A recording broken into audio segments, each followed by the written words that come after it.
सुंदर, अप्रतिम, मनमोहक सौभाग्य अलंकार मंगळसूत्र महोत्सव 100% जीएसटी फ्री. मयूर अलंकार, सराफ बाजार आणि गंगापूर रोड, नाशिक. ताज्या बातम्यांसाठी नाशिक न्यूजच्या YouTube चॅनलला सबस्क्राईब करा आणि बेल आयकॉनला प्रेस करा.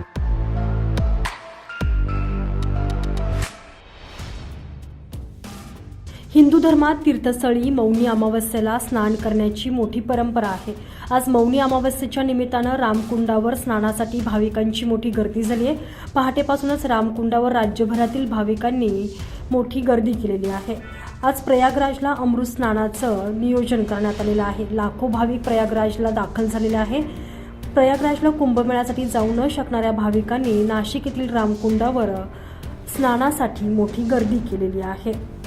हिंदू धर्मात अमावस्या तिथी स्नान आणि दानासाठी अत्यंत महत्त्वाची मानली जाते. यंदा मौनी अमावस्या आज असून या अमावस्या तिथीला गंगा स्नानासोबतच दानाचं अधिक महत्त्व आहे. धार्मिक मान्यतेनुसार मुनी शब्दापासून मौनी या शब्दाची उत्पत्ती झालेली आहे. म्हणून या दिवशी मौन राहून जो व्रत करेल त्याला मुनिपद प्राप्त होते असं म्हणतात. मौनी अमावस्या सूर्य आणि चंद्राच्या संयोगाचा काळ असतो. या दिवशी पवित्र नदी स्नान आणि तपाचे उपाय अधिक प्रभावीशाली मानले जातात. चंद्राच्या प्रभावामुळे डिप्रेशन कमी येते आणि मनोबल वाढते असं मानलं जातं. संजय परमार, नाशिक न्यूज, नाशिक.